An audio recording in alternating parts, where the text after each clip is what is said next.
Well, now, the more observant amongst you might have noticed that this morning I have undergone a change of headgear, and this is not entirely due to the change in the weather and the fact that it is autumn and things are getting a little bit colder.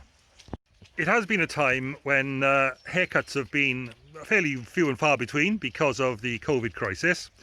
And yesterday the grandchildren were coming up for a walk in the darkness in the early evening to go out in the wind and the rain and see if we could hear any owls about. So I thought, oh, I'll tell you what I'll do. I'll wash my hair now, and in the interest of not frightening too many children, having washed my hair, I'll just give it a quick run over with the clippers. Long story short, the comb that stops you cutting too much hair off just clips onto the clippers, which means that from time to time it is capable of just clipping off the clippers and leaving you taking off too much hair altogether. Will you just look what happened next? I wasn't too happy with what I'd done, and the first thing I did was I reached for my beanie, which was all very well, but I was still in the house. I didn't want my wife to see. What is it about us that we are naked and ashamed when it comes to matters like this, and we just want to cover it up? Pointless exercise just trying to cover it up, of course. There was no way Helen wasn't going to see what had gone on with my head, and of course I showed Caleb first to gauge the market, and yes, he burst into hysterical laughter, bless him, which was quite natural and yes, to be expected really. But why is it, and Helen was very good about it too, let me say, why is it that we do something like that and we're just ashamed and we want to cover it up? Well, we get a clue about that when we look way back in human history. There's a sort of an answer to it found for us in the book of Genesis, right back at the beginning.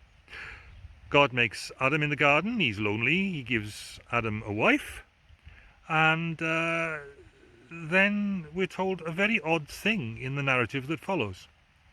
It says Adam and Eve were naked and they felt no shame.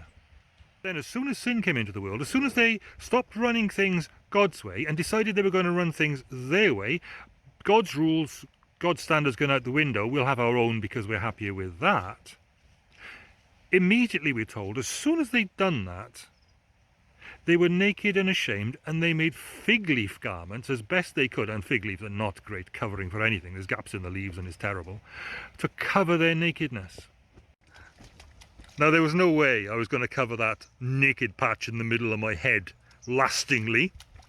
I'm going to have to go back in, and I'm going to have to take the clippers again, and I'm going to have to deal with my head thoroughly and very diligently. I think I'm going to end up with a very fuzzy head for a while, and I'll be wearing a beanie for a little while too into this winter weather. We have to make adequate radical provision for the situation when our nakedness, our vulnerability is exposed.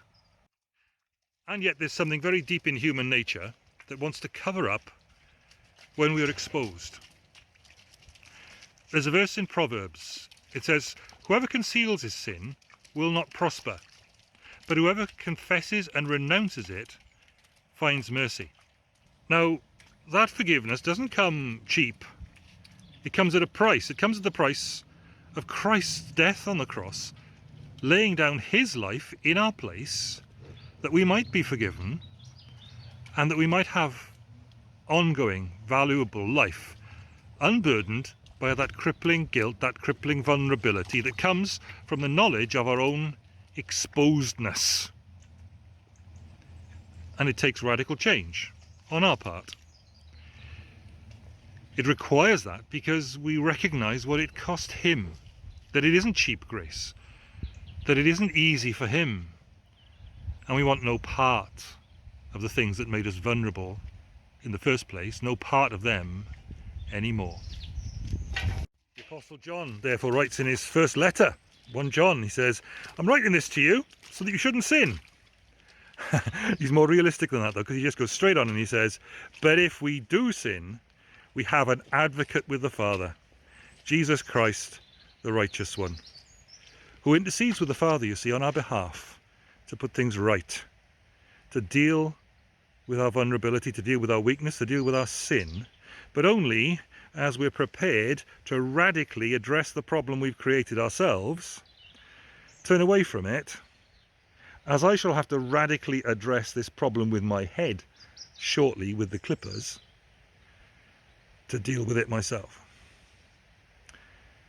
The invitation of Christ is to turn from sin and trust Him, and to have our vulnerability and our weakness and our wrongness, our guilt and our shame at what we've done and who we've been, to have it dealt with so that we can walk on, get on with our lives, get on with life as it should be, walking with Him.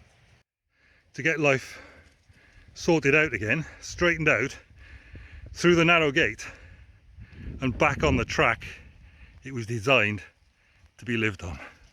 Now, if we can be of any help to you, please do contact us through the website. The address is coming up shortly at the end. And do have a little think about this little quote from a really good recent book that's coming up next, just as the drums begin to roll.